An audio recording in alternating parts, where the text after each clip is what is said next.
Y ahora sí están viendo todo y escuchan bien. Sí, señor. Ok, perfecto.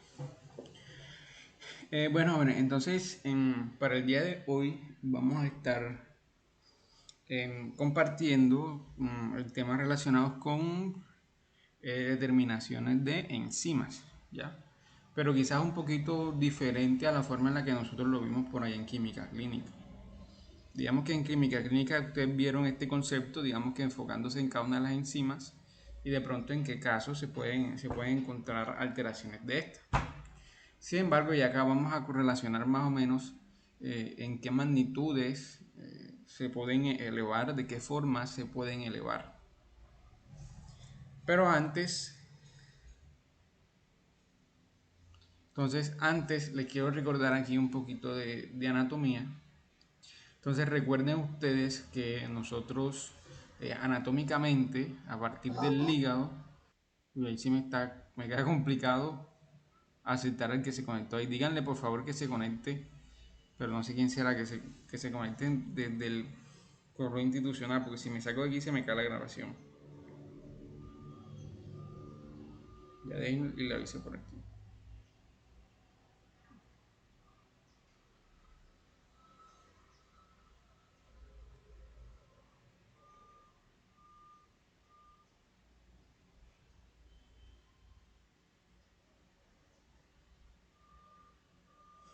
Pésimo.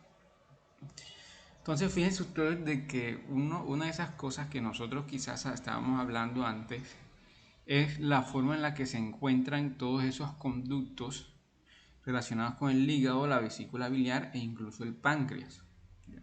Entonces vean que aquí nosotros tenemos, por ejemplo, lo que son los conductos hepáticos, los conductos biliares, y aquí nosotros tenemos la vesícula biliar, que es donde se almacena la bilis.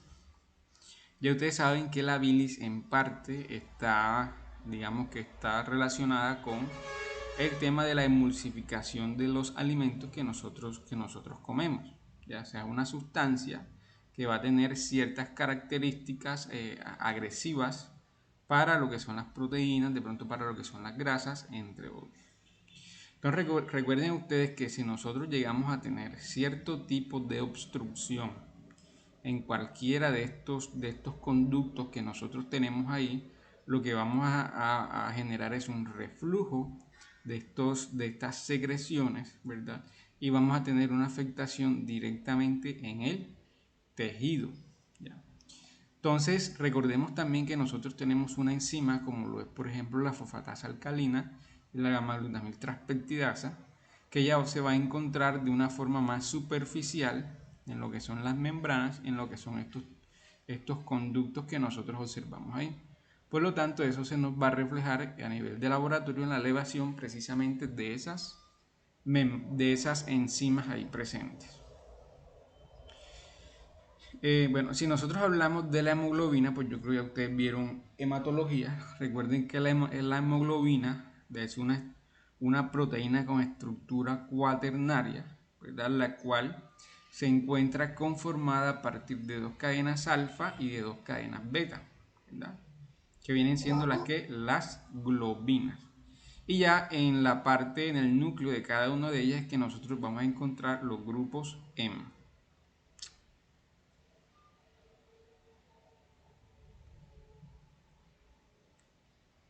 Vamos a encontrar los grupos M. Pero ¿para qué nos interesa saber esto? Hombre, esto nos interesa saber en el caso del metabolismo de las bilirrubinas, de la bilirrubina. Entonces vean ustedes que de esa conformación de la hemoglobina, entonces en su catabolismo nosotros vamos a tener las globinas y por aparte vamos a tener el grupo ¿qué? El grupo M. ¿Y dónde se da ese catabolismo? Eso se da en el vaso. Aquí es donde se capturan ya los eritrocitos viejos para su reciclaje. Entonces, a partir de ese grupo hemo, ¿verdad? Con la ayuda de una enzima que se llama la hemoxigenasa, entonces va a degradar ese grupo ¿en qué? En biliverdina. Y por otro lado, el hierro, pues que se encuentra en ese grupo M. y a partir de otra enzima que se llama biliverdina reductasa, entonces yo voy a transformar esa biliverdina en bilirrubina, que viene siendo esta que yo tengo aquí. Pero sucede, uy, todavía que no sé, ¿quién se está conectando ahí que no?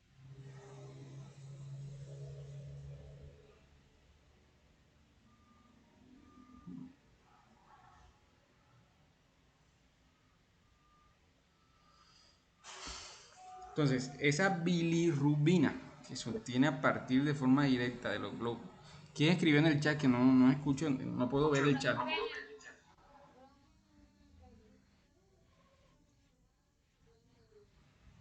Ahí.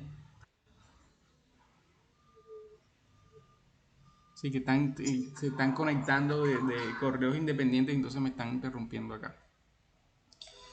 Bueno, entonces, bueno, aquí es un recordatorio de lo que es la estructura de la hemoglobina.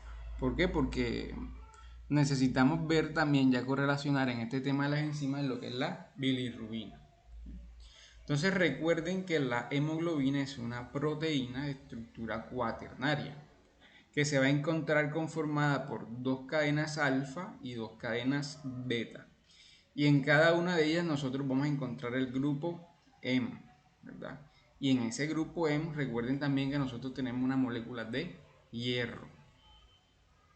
Entonces, ya cuando los eritrocitos han cumplido su ciclo de vida, por allá en lo que viene siendo el vaso, para su reciclaje, entonces se toma esa molécula de hemoglobina que se encuentra presente en los eritrocitos, ¿tá? Y a partir de ahí tenemos lo que son las globinas, que son unas proteínas que obviamente se encuentran conformadas por unas cadenas de aminoácidos, y vamos a tener los grupos hemo, ¿tá? Los grupos hemo. Entonces, ese grupo hemo, ya con la ayuda de una enzima que se llama hemooxigenasa, ¿verdad? Va a degradarme ese grupo ¿en qué? En biliverdina y en hierro. ¿Ya? Me va a degradar ese grupo en biliverdina y en hierro. Y con la ayuda, con la acción de otra enzima que viene siendo la biliverdina reductasa, nosotros vamos a transformar esa biliverdina en bilirrubina.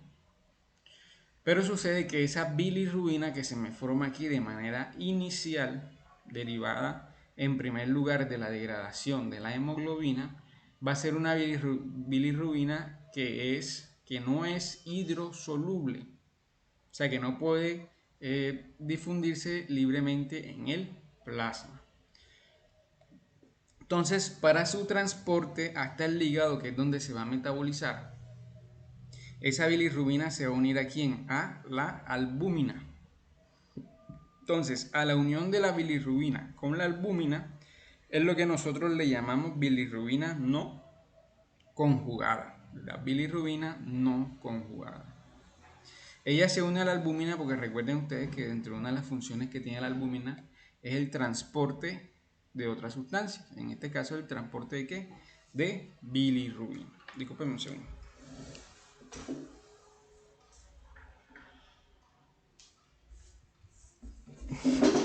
Pues, entonces esa bilirrubina no conjugada, que vean como no es hidrosoluble, esa bilirrubina no se va a poder encontrar en orina, porque pues la matriz de la orina es agua.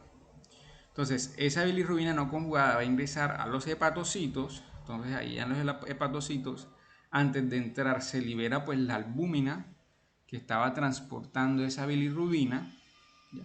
Y entonces ya en el hepatocito viene el proceso de conjugación de bilirrubina. Entonces esa bilirrubina que inicialmente yo tenía de forma no conjugada, entonces ahora sí viene el proceso de conjugación. Con la ayuda de otra enzima que se llama uridildifosfato glucoronosiltransferasa, entonces ya esa bilirrubina se va a conjugar con ácido glucurónico. Y ahí sí voy a tener lo que es la bilirrubina conjugada. ¿Qué característica que tiene esta bilirrubina conjugada? Que ya esta sí es hidrosoluble, o sea, sí puede difundir libremente en la sangre y en la orina. Entonces recuerden ustedes que cuando ustedes encuentren bilirrubina en la orina, estamos haciendo referencia a quién? A la bilirrubina conjugada, que es hidrosoluble, porque la otra es liposoluble. ¿Ok? Entonces, ya en el hígado, luego del proceso de conjugación de esa bilirrubina,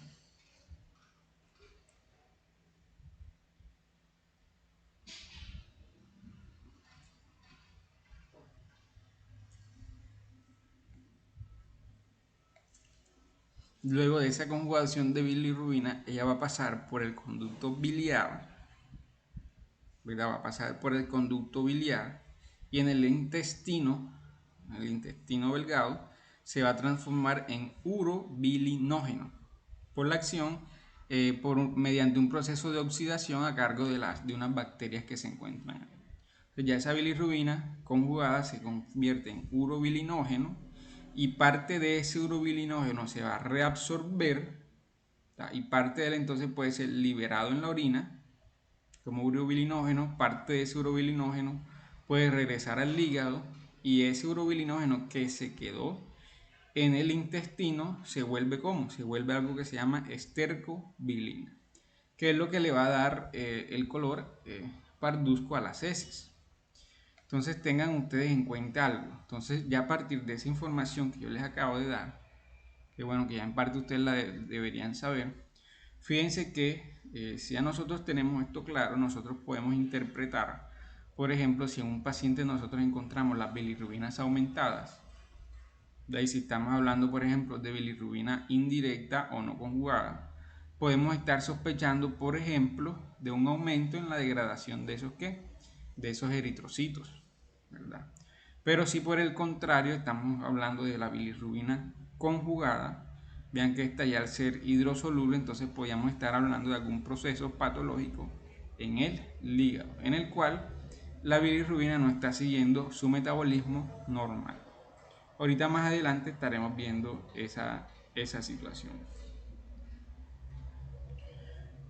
Entonces aquí pues tengo tomado un libro en el que me da ciertos conceptos. Por ejemplo, aquí me habla de que la ictericia es la coloración amarillenta de la piel o de la esclerótica, ¿verdad? Que se debe a la presencia de bilirrubina en el plasma.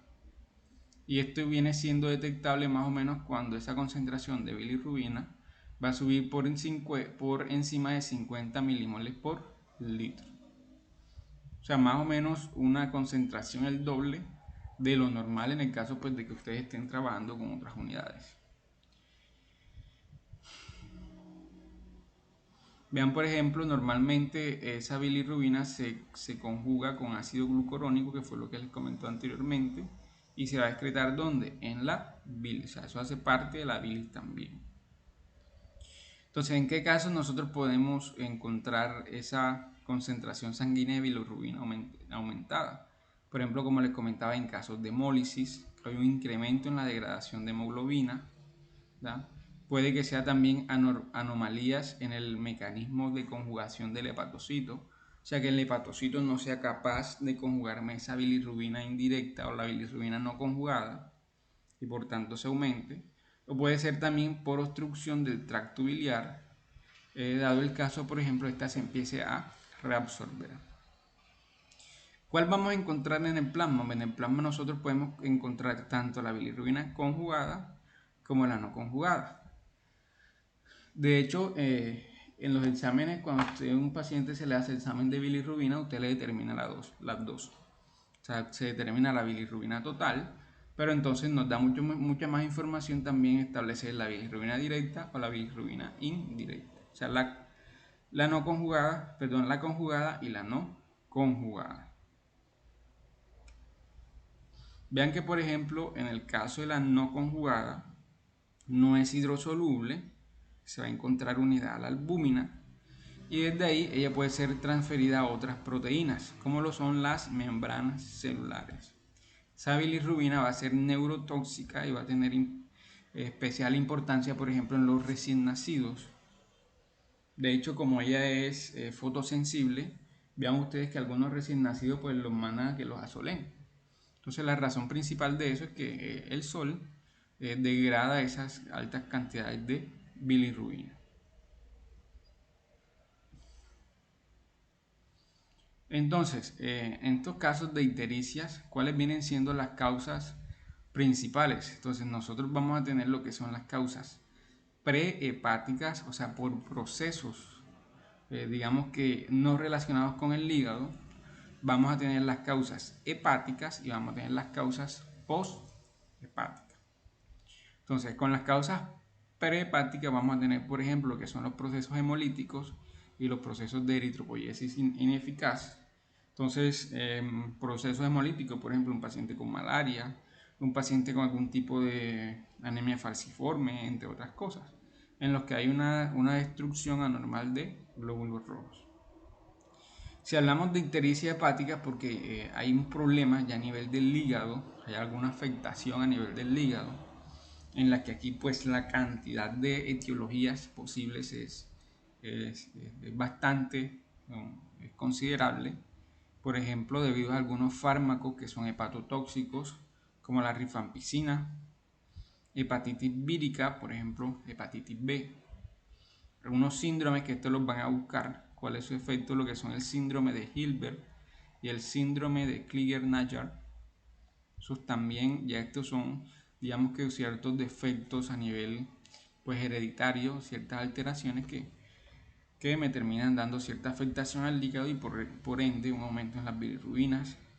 Vamos a tener algún tipo de estos conductos intrahepáticos que vimos anteriormente, casos de cirrosis, pero en los casos de cirrosis tempranas, en las que todavía se encuentra algún tipo de tejido hepático funcional, porque sepan ustedes que ya cuando la cirrosis está aumentada, el tejido funcional hepático pues va a estar reemplazado por tejido fibroso a funcional.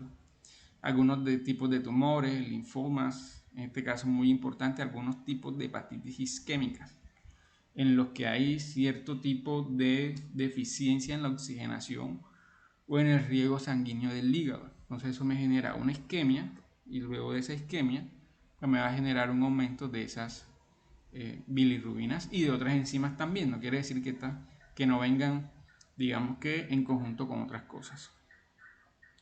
Con respecto a las poshepáticas tenemos lo que son los cálculos biliares, la estenosis biliar, carcinoma del páncreas, porque fíjense ustedes que un carcinoma de páncreas va a haber obstrucción de esos conductos que les mostré anteriormente, los casos de infecciones también de esos conductos.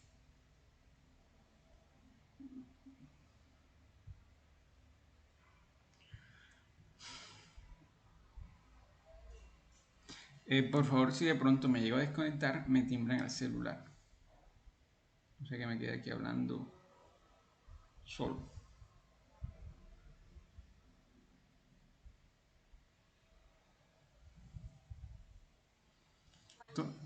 Entonces, si tenemos esa ictericia hemolítica, vean ustedes que la principal tipo de bilirrubina que vamos a encontrar en el plasma es la no conjugada. ¿Por qué sería esa no conjugada? Pues lo que sucede es que el hígado va a tener una capacidad de conjugación determinada. O sea, aquí digamos que hablándoles no con datos exactos, digamos que el hígado es capaz de conjugarme 2 gramos diarios de bilirrubina. ¿Ya? Sin embargo, en estos casos es tanta el incremento de esa producción de bilirrubina no conjugada que me va a sobrepasar la capacidad de conjugación del hígado. O sea, ese hígado se va a sobresaturar y por tanto esta se va a empezar a aumentar. ¿Qué enzimas podríamos encontrar? Podríamos encontrar el ligero aumento, por ejemplo, de las aminotransferasas y la LDH, precisamente por esa sobresaturación del hígado. Las aptoglobinas en el plasma van a estar disminuidas. El urobilinógeno en la orina se va a encontrar aumentado. Y en la sangre periférica, pues nosotros encontraremos reticulocitos, obviamente, disminución de la hemoglobina y una morfología anómala ya pues relacionada con el cuadro o el tipo de anemia en específico que se esté desarrollando.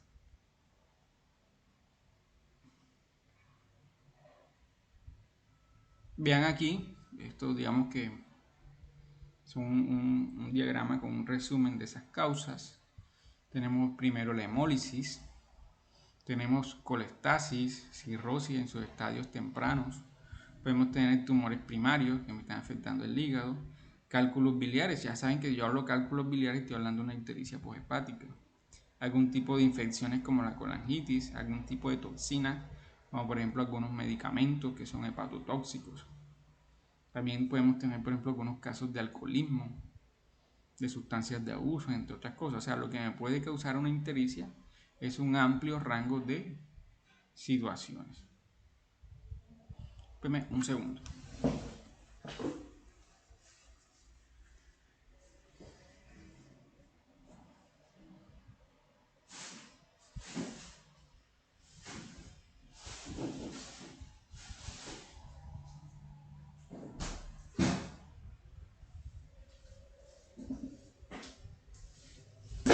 ¿Vamos bien?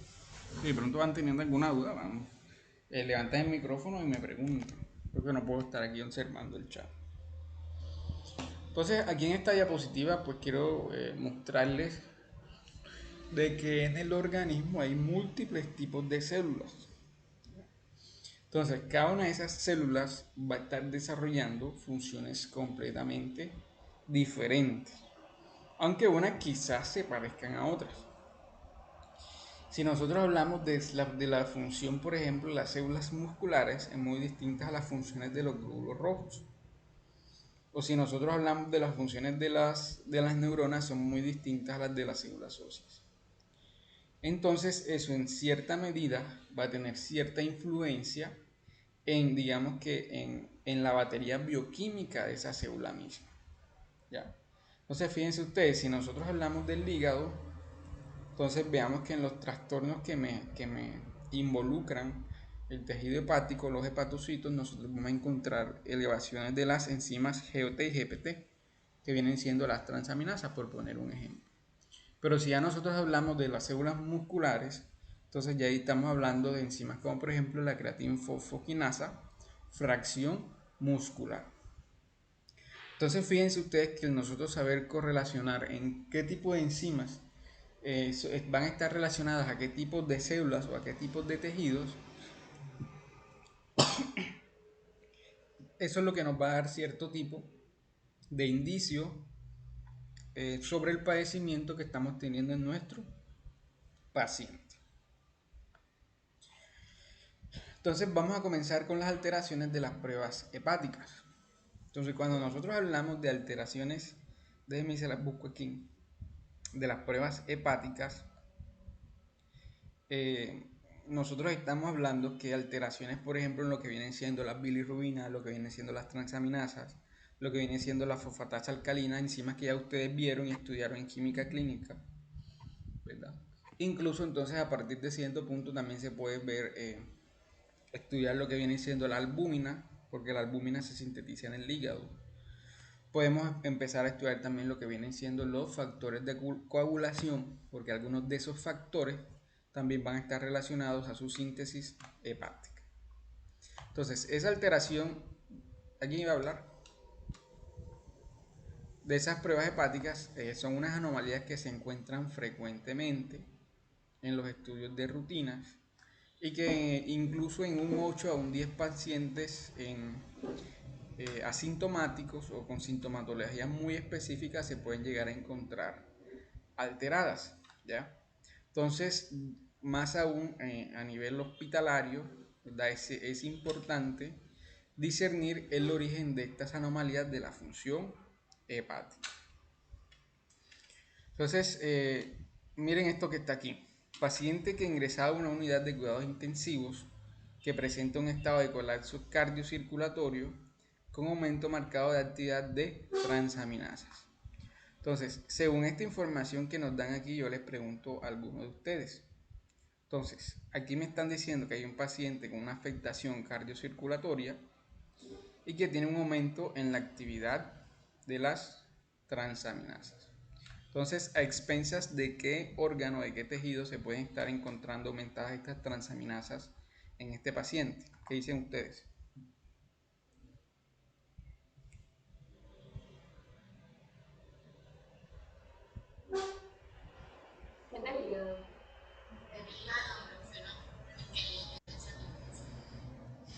pero vean que estamos hablando de un colapso cardiocirculatorio. Y hay que recordar también, recuerden ustedes que en el hígado también nosotros vamos a tener una de las enzimas que es la GOT. ¿Ya? Entonces vean que si nosotros hablamos en términos de especificidad, hay que tener un buen contexto de la situación. ¿Por qué? Porque si bien es cierto que en el hígado pues tenemos las dos enzimas, también nosotros tenemos una de ellas en el corazón. Y entonces eso se debe correlacionar con más datos clínicos y del paciente. Porque como verán ustedes ahora posteriormente, se puede presentar también en los casos de hepatitis isquémicas en los que hay una elevación monumental de esos títulos, de esos valores de enzimas.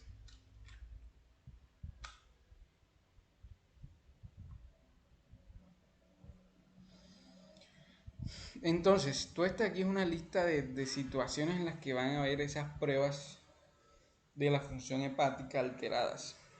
Podemos tener como un descubrimiento accidental que un paciente una persona se hizo un examen de rutina y presentaba la elevación de estas. Puede ser algunos fármacos, herboristería o tóxicos naturales, ¿verdad? Enfermedades en las que hayan marcadores virales. Cuando yo hablo de marcadores virales, perdón, ¿a qué estoy haciendo referencia? A ver, díganme un marcador viral. Y obviamente relacionado con el hígado. ¿Mm?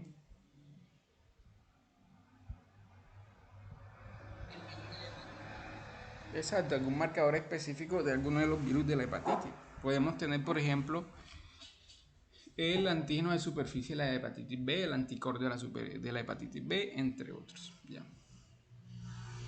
Y también vean que aquí pues resalta el caso en el que hayan, por ejemplo, en enfermedades autoinmunes, ¿cierto?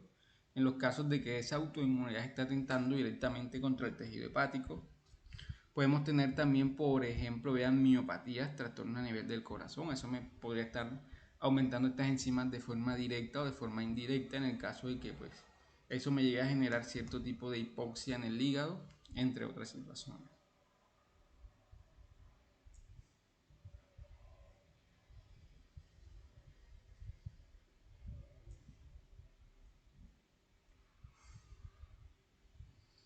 Entonces, esas pruebas de la función hepática, quizás es un término impreciso. ¿Por qué? Porque no son altamente específicas. ¿Por qué? Porque esas pruebas de la función hepática se pueden encontrar alteradas también en enfermedades extrahepáticas. ¿Ya? Y se pueden encontrar normales en hepatopatías avanzadas, como por ejemplo en los casos de cirrosis, ya que es una hepatopatía avanzada, pero que ya ha sido tanto el agotamiento de esos tejidos que pues estos niveles de enzimas van a regresar a sus valores normales. Creo que incluso se pueden llegar a encontrar bajos.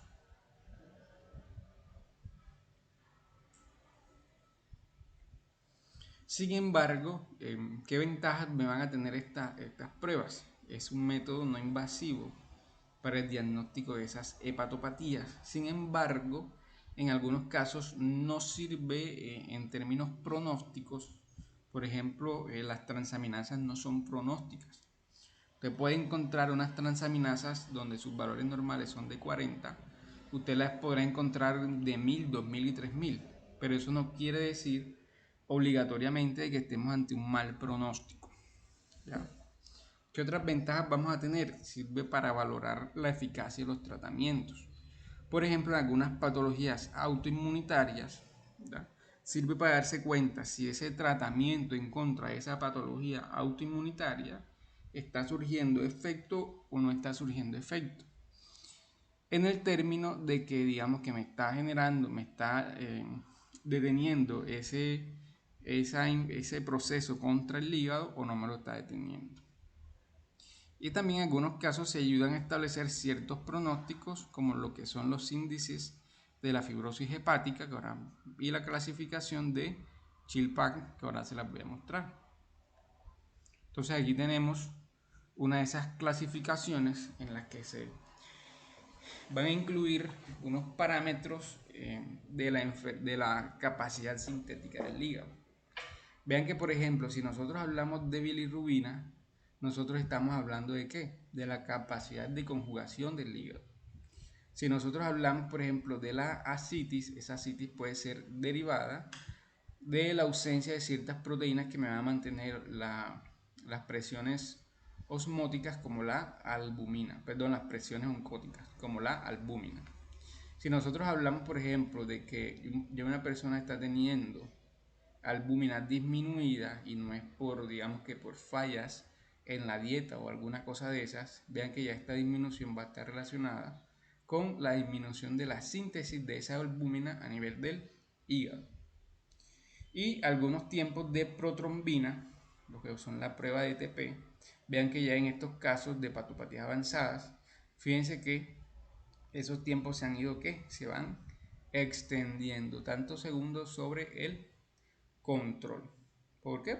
Digamos, por la deficiencia de esos factores de coagulación.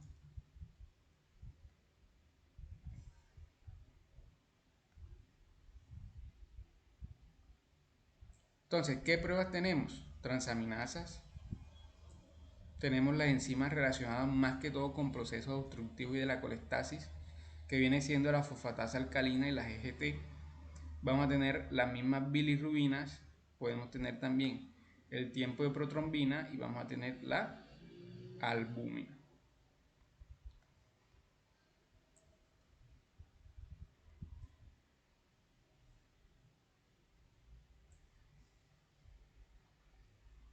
Entonces vean ustedes lo que tengo aquí.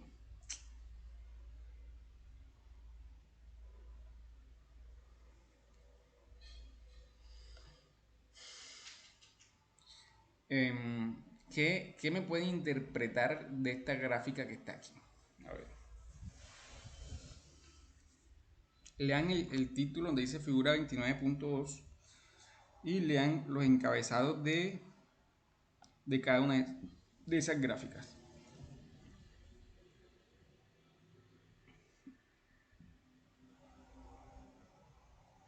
¿Mm? ¿Quién dice algo?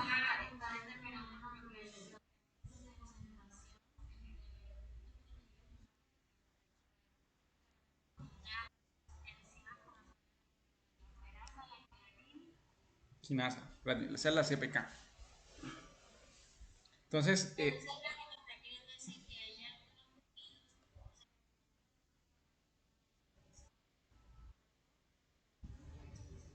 exactamente.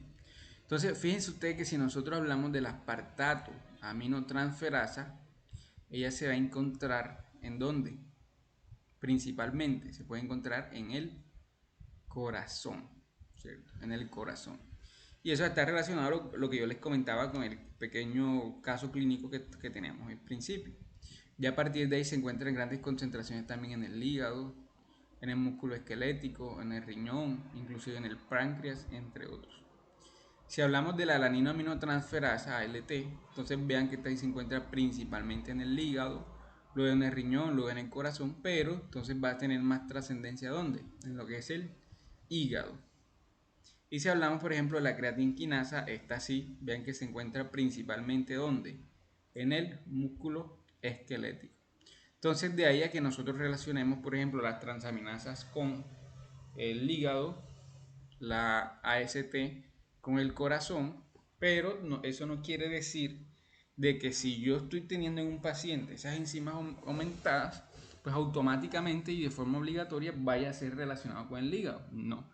Se pueden presentar también por alteraciones en otros tejidos. Y eso es importante tenerlo en cuenta.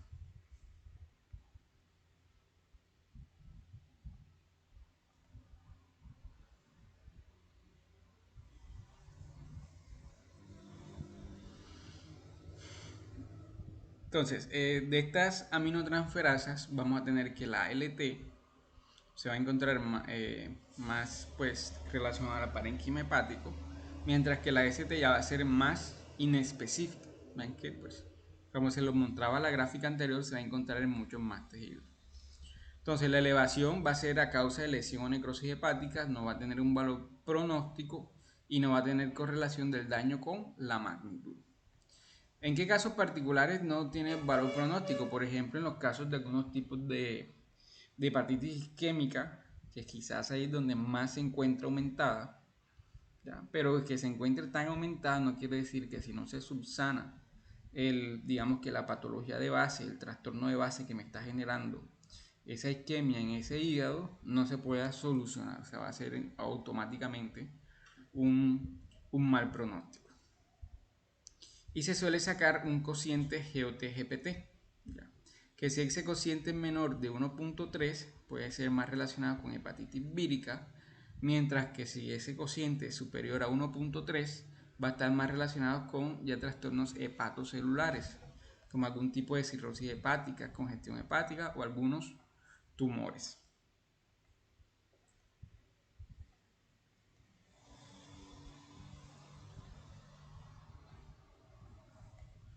Vamos a tener las enzimas que son las enzimas de las colestasis, que tenemos la gamma-glutamil transpeptidasa, la GGT, que también va a estar relacionada, se le dice que es la enzima del alcohólico. Vamos a tener la fosfatasa alcalina, ¿verdad? Que esta sí, ya por ejemplo podemos encontrarlas también en trastornos del hueso, por ejemplo, una mujer embarazada, ¿verdad? Debido al desarrollo del feto, entonces del desarrollo óseo del feto se puede encontrar la fosfatasa alcalina aumentada, pero eso va a ser en condiciones pues normales, ¿verdad? Si tenemos una persona que está con una fractura, entonces el callo óseo también me genera aumentos en esa fosfatasa alcalina, pero pues va a ser también por la fisiología normal, por las condiciones normales. ¿Dónde más podemos encontrar esa fosfatasa alcalina aumentada? Por ejemplo, en un niño en etapa de crecimiento. Entonces, eso es indicador de la actividad osteoblástica de la persona. Aunque también se puede encontrar en el intestino, y pues vean que aquí también la placenta. Y lo de la bilirrubina, pues ya le había comentado el tema de la bilirrubina.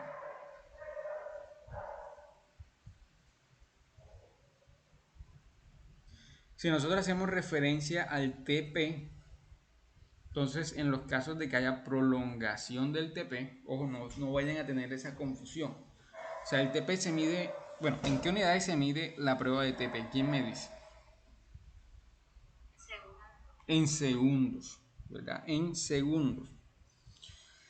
Entonces, si se disminuyen esos factores de coagulación, eso no quiere decir que vaya a ser una relación directa con el TP, o sea, eso no quiere decir que el TP se va a disminuir, al contrario, se va a aumentar, o sea, va a tardar más tiempo en formarse el coágulo que yo voy a estar revisando. Por tanto, en los casos de esa prolongación del TP hay que hacer un tratamiento diferencial, por ejemplo, con déficit de vitamina K, por ejemplo, algunos problemas de coagulopatías, tratamiento anticoagulante como por ejemplo la warfarina, algunos déficits congénitos de algunos factores de coagulación. ¿Quién me dicen que en qué enfermedad hay en déficit congénito de factores de coagulación? Por poner un ejemplo. En la hemofilia, ¿cierto? En el caso puede estar relacionado con déficit del factor 8. Y la albúmina, pues también hay que hacer un diagnóstico diferencial, por ejemplo, obviamente con desnutrición, si no es una persona que se alimenta bien, con neuropatías, con algunas enteropatías, con síndrome nefrótico. ¿Quién me dice por qué si puede haber una disminución de la albúmina en el síndrome nefrótico? Exactamente, porque en el síndrome nefrótico nosotros vamos a tener pérdidas de proteínas en la orina. Por tanto, hay que saber correlacionar todas esas variables. Y por otro lado, también vean que la albúmina no es un buen indicador en el fallo agudo. ¿Por qué no es un buen indicador en el fallo agudo? Hombre, porque tiene una vida media más o menos de 20 días. Entonces, inmediatamente con el problema en el hígado, no, esta no se va a aparecer enseguida. ¿Por qué? Porque su vida, pues, es más o menos de por ahí 3 semanas, 20 días aproximadamente.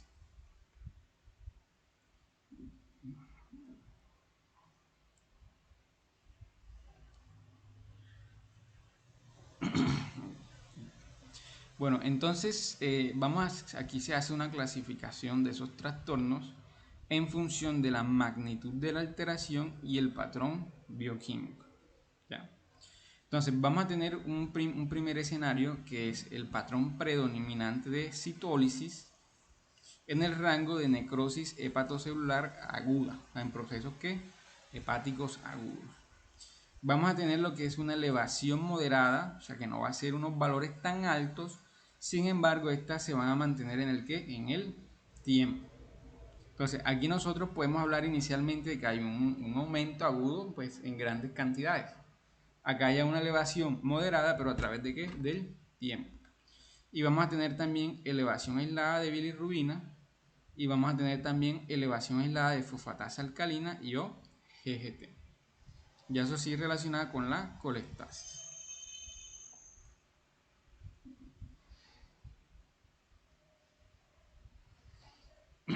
Entonces, con respecto al primero, nosotros vamos a encontrar una elevación marcada de las transaminasas.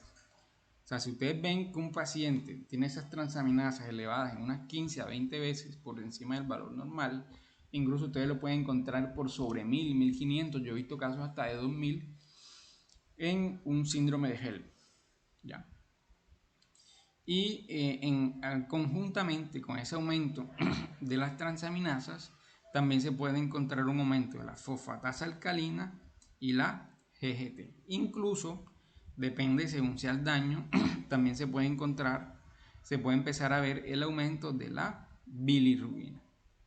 ¿En qué casos tenemos? Tenemos, por ejemplo, en la hepatitis vírica aguda.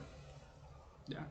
Entonces, en esos casos de esa hepatitis vírica aguda, nosotros vamos a tener un gran aumento de forma abrupta de esas transaminasas, ¿verdad? Y a su vez vamos a apoyarnos para el diagnóstico en lo que son estos marcadores virales en el caso, por ejemplo, de la hepatitis B.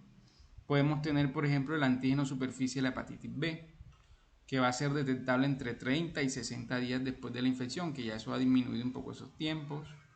Podemos revisar los anticuerpos frente al antígeno superficie de la hepatitis B, que me va a proporcionar una inmunidad en el tiempo. Esto de pronto me ayudaría también a descartar si ya el paciente pues tiene esos anticuerpos de tipo inmunoglobulina G, por ejemplo. Tenemos, por ejemplo, el antígeno del core del virus de la hepatitis B, que va a ser detectable en sangre únicamente como componente interno de los viriones. Vamos a tener, por ejemplo, los anticuerpos tipo IgM, que pues esto sí me indica que es una infección aguda, o sea, el paciente está infectado con el virus de la hepatitis. Y podemos tener, por ejemplo, el antígeno del virus de la hepatitis, que va a ser un marcador de la replicación viral, o sea, que se encuentra en una etapa de infección activa, en la que hay replicación del virus, marcador de replicación viral. Entonces vean que todas ya estas herramientas, o sea, no es solo yo con unas enzimas decir, no, ya el paciente pues tiene hepatitis, tiene tal cosa, hepatitis B, por ejemplo, sino pues ya nosotros debemos ayudarnos con otros exámenes.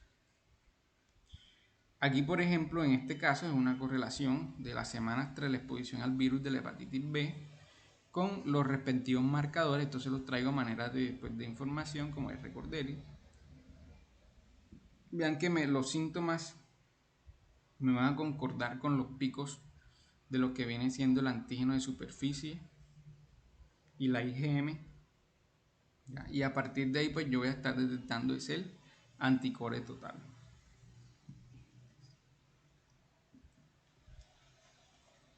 Vean que acá tenemos la correlación de las GPT. Vean que la GPT, la elevación de la GPT es esta verdecita que ustedes ven aquí, se va a correlacionar al tiempo con ¿qué? Con la positividad del antígeno superficie, con la positividad de antígeno E y con los síntomas. Entonces ya de entrada, ¿cómo esperarían ver ustedes a un paciente con hepatitis B? ¿Qué síntomas? ¿Cómo? Exactamente, pero por ejemplo a nivel de síntomas, un paciente pues que va a estar histérico, paciente que va a tener pues esas enzimas aumentadas, va a tener fiebre, entre otros. ¿Ok?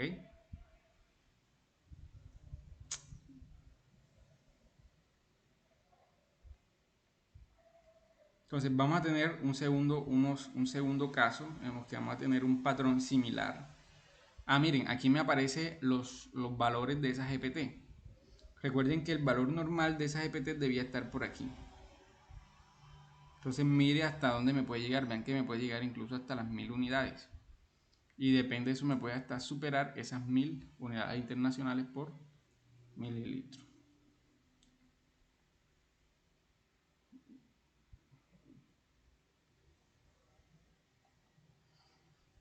Entonces, ¿en qué otros casos vamos a tener un patrón similar? En los casos, por ejemplo, de hepatitis tóxica, por algunos fármacos, por ejemplo, paracetamol, algunos tuberculostáticos, algunos antiepilépticos, antiinflamatorios no esteroideos. Ahí tenemos, por ejemplo, un fármaco antiepiléptico que se llama, bueno, en el momento no recuerdo el nombre, que de hecho ustedes se van a dar cuenta de que ese fármaco lo mandan a determinar sus concentraciones conjuntamente con las transaminasas, ¿verdad?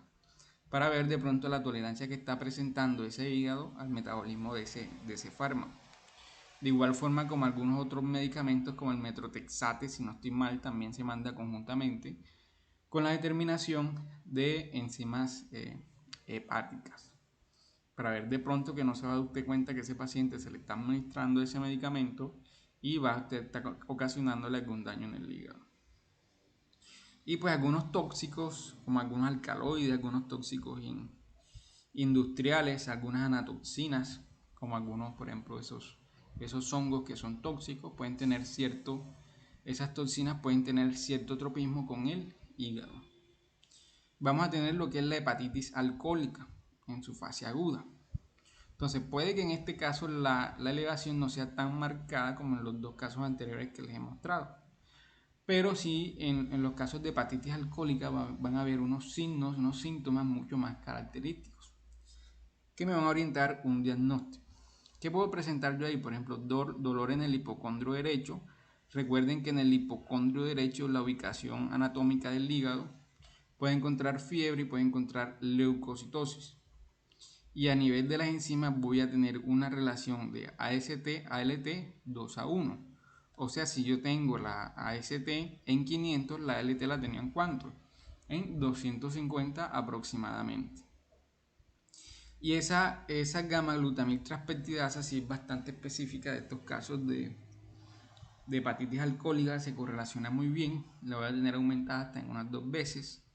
Y a nivel sanguíneo, patrón sanguíneo, voy a tener un aumento en el volumen corpuscular medio, ¿ya? Que va a estar relacionado con el déficit de ácido fólico. ¿Qué me dice? ¿Qué me indica el BCM? Exactamente. Recuerden ustedes la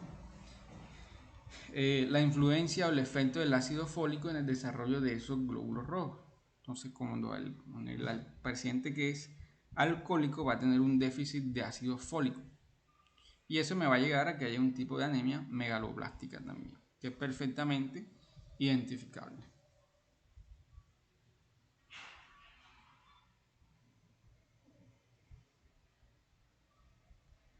Vean este sí es hepatitis isquémica. De todos los casos que les estoy mencionando, en la hepatitis isquémica es donde se encuentra un mayor aumento de estas enzimas. Aquí es donde yo les digo que las pueden encontrar ustedes por encima de las 1000, 2000, incluso hasta 3000. Vean que la elevación de ambas enzimas es de ¿cuánto? De más de 50 veces. Si el valor normal es de 40 aproximadamente, pues en promedio, entonces vean que ahí me puede 5 por 420, o sea, incluso por encima de las 2000 unidades internacionales por mililitro. Y depende de la gravedad del cuadro, se puede presentar también ictericia, porque pues ese hígado no me va a estar en condiciones de conjugarme más bilirrubina, o se va a aumentar la permeabilidad de ese hígado, que a su vez va a estar relacionada con ese proceso isquémico. Puede haber deterioro de la función hepatocelular y puede haber hipoglucemia. Y ustedes saben cuál es el papel del hígado en el metabolismo de los carbohidratos. Pero al poco tiempo, si se trata el problema de base, puede ser reversible. Pero entonces yo les pregunto, de pronto alguien sepa, específicamente por qué hay un aumento en esas enzimas GOT y GPT en los casos de hepatitis isquémica. ¿Quién me dice a ver?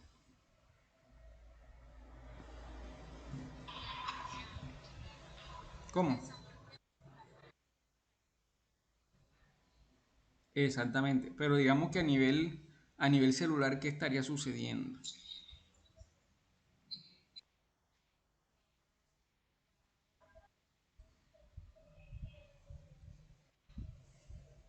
Entonces fíjense ustedes que para que, no sé si se recuerdan de lo que es el modelo del mosaico fluido, entre otras cosas que dieron por ahí en biología, fíjense que para que la membrana, o sea, la membrana celular, para su mantenimiento de su integridad, necesita de ATP.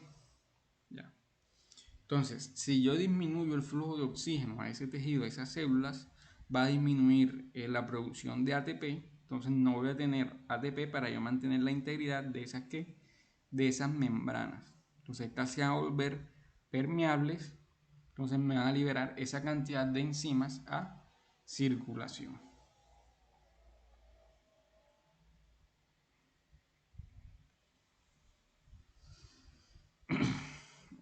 Voy a tener también los casos de hepatitis autoinmune, que pues ya sí, como sea la sospecha, se ven a hacer distintos marcadores, medir las globulinas, eso se hace a veces conjuntamente con la determinación de proteínas totales, y pues ya algunos marcadores de enfermedades autoinmunes como anticuerpos ANA, anticuerpos asma, anti-LKM1, anti-LC1, etcétera. Es una cantidad pues de, digamos que de marcadores que sirven para hacer diagnóstico y para identificar algunos casos de trastornos autoinmunitarios en los que el mismo sistema inmunológico estaría dirigiendo su operación contra los tejidos propios.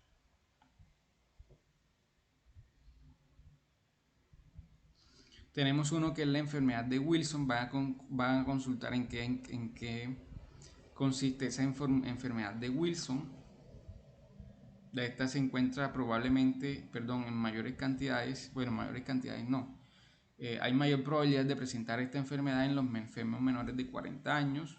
Se puede asociar con un tipo de anemia hemolítica, por tanto, entonces si tengo anemia hemolítica voy a tener también alteraciones a nivel de las bilirrubinas y en algunos casos evoluciona a una insuficiencia hepática aguda grave.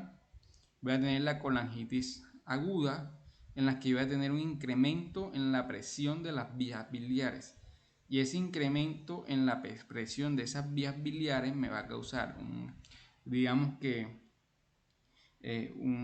una afectación mecánica a los hepatocitos que van a derivar en que estos van a aumentar su permeabilidad.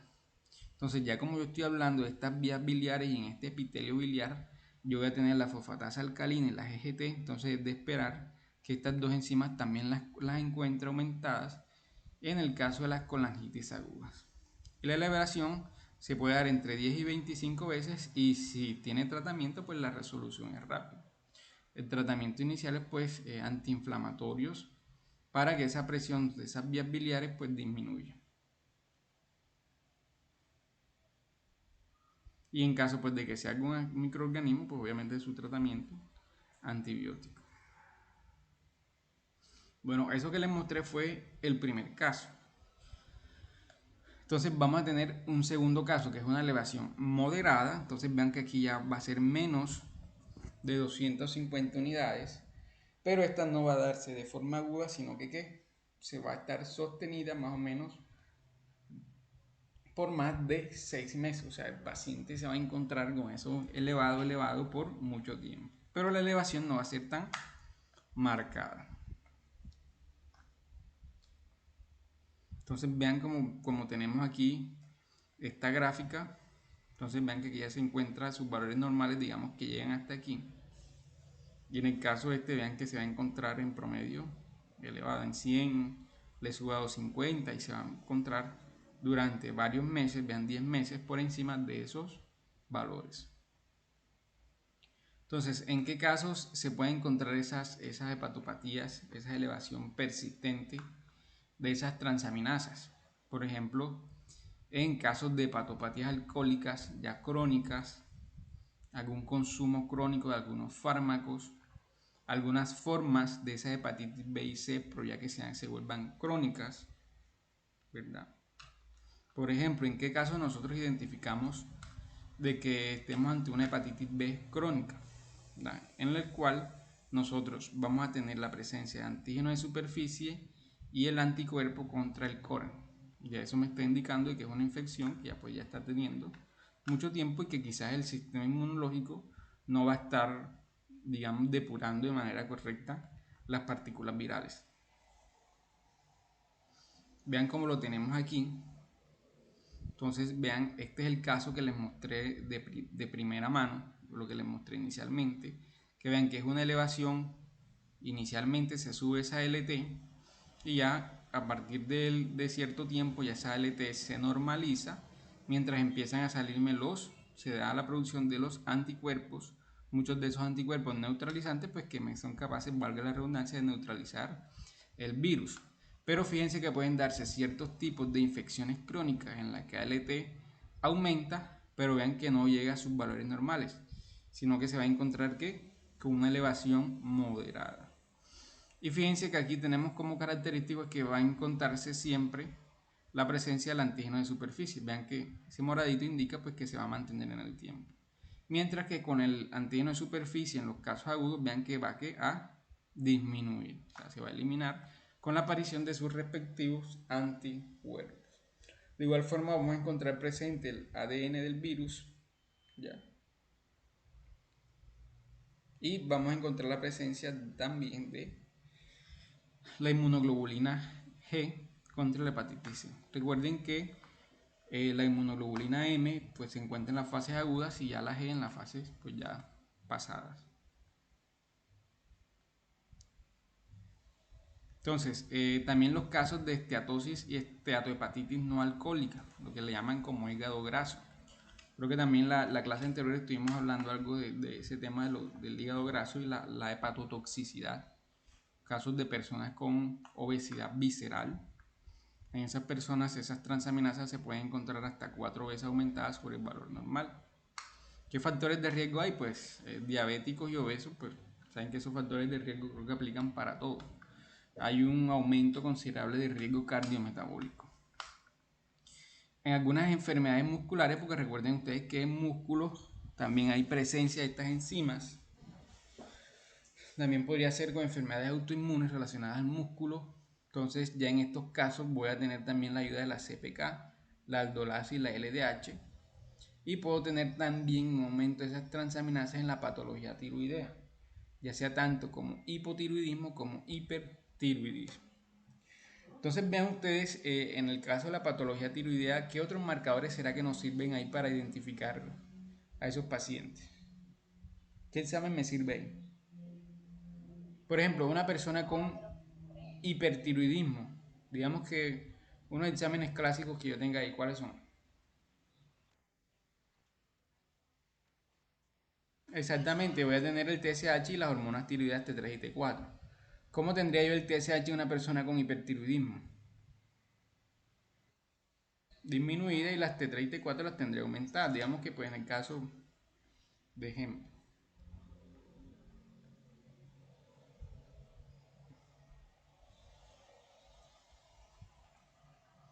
Vean aquí el último caso, que es elevación de la fosfatasa alcalina y la GGT. Entonces aquí sí hay bastantes casos. Por ejemplo, aquí es de origen hepatobiliar. Entonces puede ser un tumor primario que me esté obstruyendo esas vías, algún quiste, ¿verdad?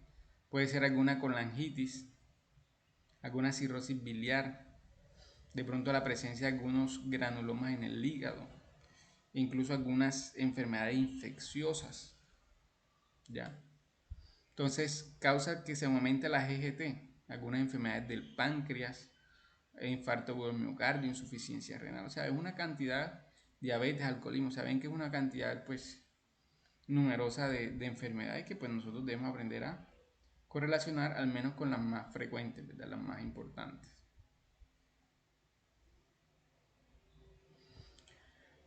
Vean que aquí tenemos el tema del diagnóstico diferencial de la ictericia, ya incluyendo las pruebas que yo les acabo de comentar. Vean que, por ejemplo, una ictericia hemolítica, la concentración de esas bilirrubinas puede ser variable. No encontraremos bilirrubina en orina porque recuerden que la bilirrubina no conjugada es liposoluble, por tanto no se encuentra en orina. Vamos a tener un aumento de los reticulocitos, vamos a tener una disminución de la hemoglobina y puede que tengamos la LDH aumentada según sea pues el tipo de anemia. Vamos a tener la colestásica, discúlpeme un segundito.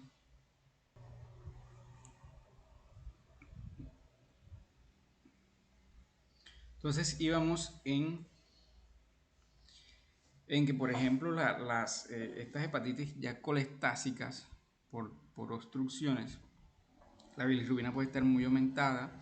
Y aquí sí se puede encontrar la bilirrubina en orina porque estamos hablando principalmente de la bilirrubina conjugada eh, que se reabsorbe, pasa a circulación, que esta sí se puede encontrar en la orina, ¿verdad?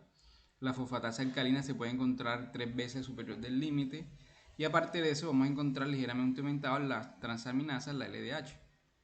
Entonces vean ustedes que hay algo característico en este tipo de pacientes, por ejemplo, con esas hepatitis colestásicas por obstrucción, cuando ese líquido biliar no puede llegar al intestino, es que van a tener unas heces acólicas, o sea que no van a tener ningún tipo de coloración, se van a ver unas heces blancas. Porque ya recuerden ustedes el papel también de esas bilirrubinas en ese metabolismo en la coloración de la materia fecal. Y en las hepatocelulares vamos a tener ambas transaminasas aumentadas. La bilirrubina se puede encontrar también la bilirrubina en orina y la fosfatasa alcalina también se puede llegar a encontrar aumentada. Ahora vamos con las enzimas pancreáticas.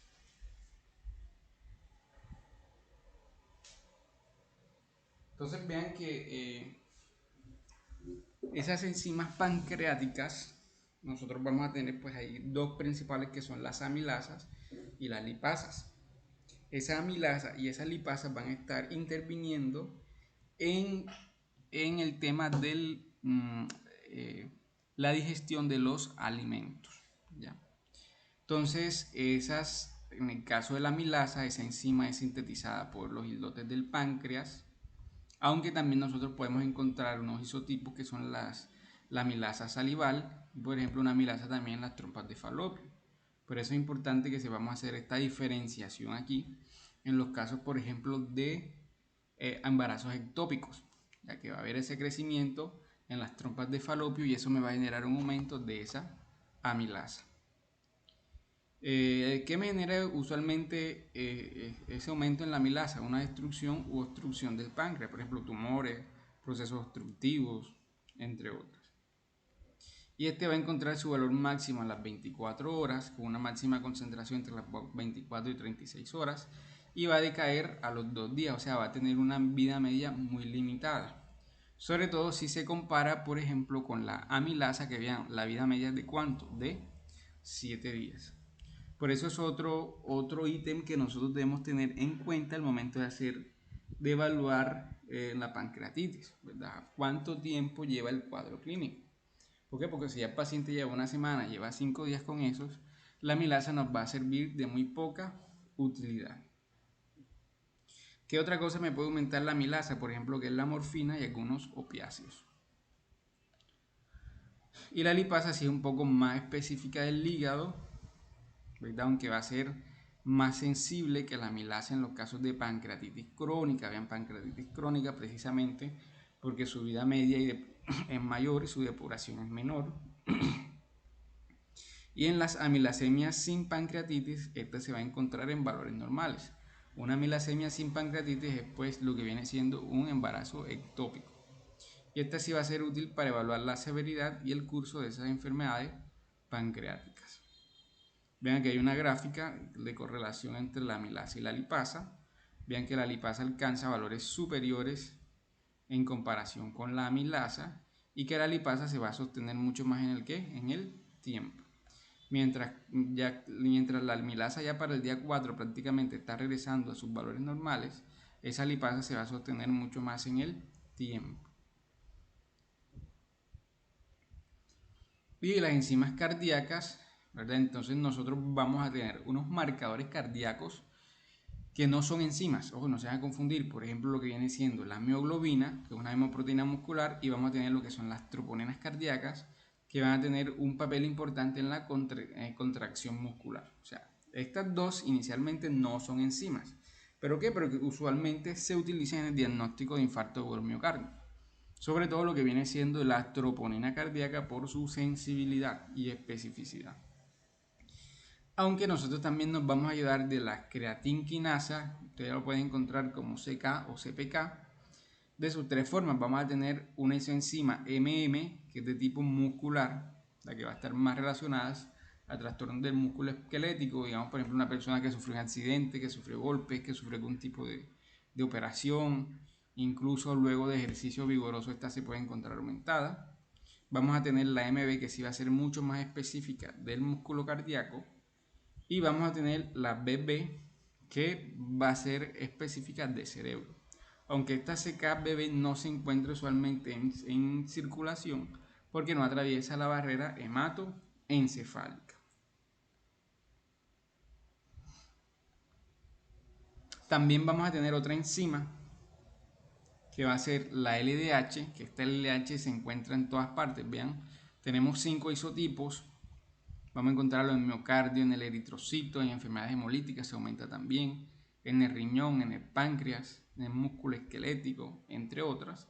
Y esta LDH se va a encontrar, por ejemplo, en cardiopatías, trastornos afectacionales del corazón, algunas enfermedades hematológicas, incluso, por ejemplo, en algunos tipos de leucemia, enfermedades hemolíticas, en hepatopatías, entre otra cantidad de situaciones. Vean que esta LDH sí es muy poco específica porque es que se me encuentra prácticamente en todos lados. Sin embargo, la LDH sí me sirve, por ejemplo, en lo que viene siendo diagnósticos tardíos de infarto en miocardio, porque vean, de todas las enzimas, de entre CKMB, CK total, AST y la troponina, vean que la LDH es la última que disminuye. Ven que la última que logra su pico es la LDH aproximadamente a los 4 días. Entonces también es importante encontrar el contexto en el que, por ejemplo, un paciente ya no se le detecten niveles de CKMB a los que ya decae los 3 días. ¿Da? Sin embargo, nosotros podemos hacer ese diagnóstico, digamos que diagnóstico tardío de ese infarto al miocardio, incluso hasta una semana después, con la ayuda de ¿qué? De la LDH. Entonces vean que unas no son más importantes que otras, sino que es que hay que saber en qué momento nosotros podemos dar un diagnóstico con una de estas. Porque puede que el médico le diga, no, la CKMB la tiene normal, no sufre un infarto, pero vamos a ver que ese cuadro le empezó hace 4 días. Obviamente ya ahí no vas a tener esa CKMB aumentada.